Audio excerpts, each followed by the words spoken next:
2017 మార్చి 13న భారత్ అంతా హోలీ పండుగ సంబరాల్లో మునిగి ఉండగా గోవాలోని ఒక స్థానిక గ్రామంలో ఐర్లాండ్కి చెందిన టూరిస్ట్ డానియల్ మెక్లాఫిన్ కూడా ఆ వేడుకల్లో భాగమైంది. ఆమె తన కొంతమంది భారతీయ స్నేహితులతో కలిసి హోలీ జరుపుకుంటోంది. ఆమె భారతీయ సంస్కృతిని అనుభవించడానికి ఇండియాకు వచ్చింది. కానీ దురదృష్టవశాత్తు మరుసటి ఉదయం గోవాలోని ఒక నిర్జనమైన పొలంలో ఆమె మృతదేహం కనపడింది. ఆమె శరీరంపై ఒక్క బట్ట కూడా లేదు. ఆమె ముఖం అంతా భయంకరంగా దెబ్బతిన్న స్థితిలో ఉండడంతో మొదట గుర్తించడం చాలా కష్టమైంది. అసలు ఏం జరిగింది? ఫారినర్ మన ఇండియాలో ఎందుకు చనిపోయింది? ఈ విషయం తెలుసుకోవాలంటే వీడియోని పూర్తిగా చూడండి. ఇండియాలో తిరగడానికి, శాంతి కోసం, కొత్త సంస్కృతిని అనుభవించడానికి వచ్చిన డానియల్ ఇప్పుడు ఇండియా మరియు ఐర్లాండ్ రెండింటినీ కుదిపేసిన ఒక నేరానికి బలైంది. అతిథి దేవో భవ అని చెప్పే దేశంలో తనకు ఇంత భయంకరమైన పరిణామం ఎదురవుతుందని ఆమె ఎప్పుడూ ఊహించలేదు. అయితే ఈ దారుణానికి కారణమైన రాక్షసుడు ఎవరు? ఇదే గోవాలో జరిగిన డానియల్ మెక్లాఫిన్ అత్యాచారం మరియు కేస్ కథ. ఇప్పటి వరకు వీడియో చూసారంటే మీకు మా ఛానల్ నచ్చినట్టు అనుకుంటున్నాను. ఇంకా సబ్స్క్రైబ్ చేయకపోతే వెంటనే సబ్స్క్రైబ్ చేయండి, బెల్ ఐకాన్ నొక్కండి. అప్పుడు ది సైలెంట్ ట్రూత్ ఛానల్ నుంచి ఇలాంటి రియల్ క్రైమ్ వీడియోస్ మిస్ అవ్వరు.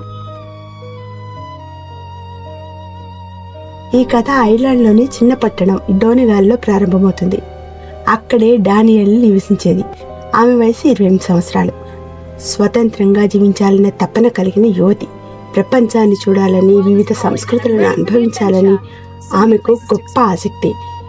కాలేజీ పూర్తి చేసిన తర్వాత తన కలలను నిజం చేసుకోవాలని నిర్ణయించుకుంది. ప్రపంచ యాత్రను ప్రారంభించింది. కేవలం తిరగడానికి మాత్రమే కాదు, కొత్త సంస్కృతులను అనుభవించడానికి, కొత్త వ్యక్తులను కలవడానికి, తనను తాను మరింతగా తెలుసుకోవడానికి. డానియల్కు ఐరిష్ మరియు బ్రిటిష్ నుండి పాస్పోర్ట్లు ఉండేవి. అందువల్ల ఆమెకు ప్రయాణంలో మరింత స్వేచ్ఛ లభించింది. ఆమె మొదటిసారి ఇండియాకు వచ్చినప్పుడు గోవానే ఆమెకు అత్యంత ఇష్టమైన ప్రదేశంగా మారింది. అక్కడి ప్రజలు, బీచ్లు, వాతావరణం ఇవన్నీ ఆమెను ఎంతగానో ఆకర్షించాయి. ఆ ప్రదేశంతో ఒక ఆత్మీయ అనుబంధం ఏర్పడినట్టు ఆమె భావించింది. అక్కడి ఒక అనాథ శరణాలయంలో కూడా పనిచేసింది. పిల్లలతో సమయం గడిపింది. సమాజానికి సహాయం చేయాలనుకుంది. 2017 ఫిబ్రవరిలో ఆమె మళ్లీ ఇండియాకు వచ్చింది. ఈసారి కేవలం ప్రయాణం కోసం కాదు, తనకు తాను లోతుగా అన్వేషించుకోవడానికి. గోవాలో కొంతకాలం ఉండి యోగా నేర్చుకోవాలని, భవిష్యత్తులో యోగా టీచర్ కావాలని ఆమె లక్ష్యంగా పెట్టుకుంది. యోగా శరీరానికే కాదు, మనస్సు మరియు ఆత్మకు కూడా శాంతి ఇస్తుందని ఆమె నమ్మింది.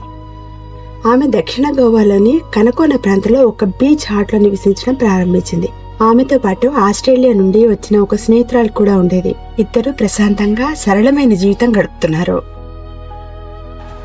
మార్చి 13 హోలీ రోజు వచ్చింది. భారత్ అంతా రంగుల పండుగలో మునిగిపోయింది. డానియల్ ఇంకా ఆమె ఆస్ట్రేలియన్ స్నేహితురాలు సమీప గ్రామానికి వెళ్లి హోలీ జరుపుకున్నారు. కానీ సాయంత్రానికి డానియల్ మూడ్ మారిపోయింది. ఇంటికి వచ్చాక తన సామాన్ సర్దుకోవడం ప్రారంభించింది. గోవాను వదిలి వెళ్లాలని నిర్ణయించుకుంది. ఎలాంటి గొడవలు లేకపోయినా ఆమె మనసులో ఏదో అసౌకర్యం కలిగింది.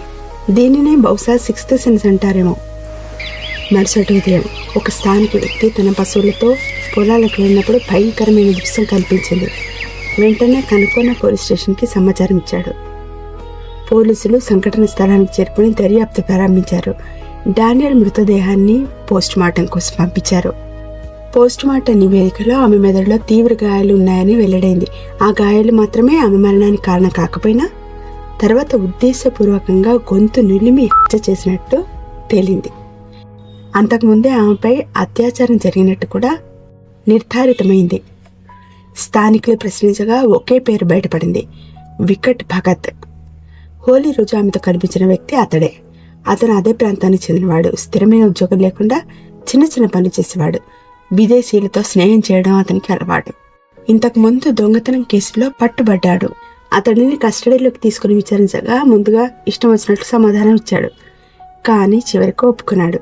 సీసీటీవీ దృశ్యాలలో అతను డానియల్ను వెంబడిస్తున్నట్లు కనిపించింది. ఆమె భయంతో అతన్ని వెంబడించవద్దని చెప్పినా అతను వినలేదు. డానియల్కి అతను ముందు తెలుసు. మొదటిసారి ఇండియాకు వచ్చినప్పుడు పరిచయం ఏర్పడింది. ఈసారి కూడా అతన్ని సంప్రదించింది. హోలీ రోజు తనకు ఉన్న అసౌకర్యం గురించి అతనికి చెప్పింది. కొత్తగా ఉండేందుకు స్థలం వెతికేలా సహాయం చేయమని అడిగింది.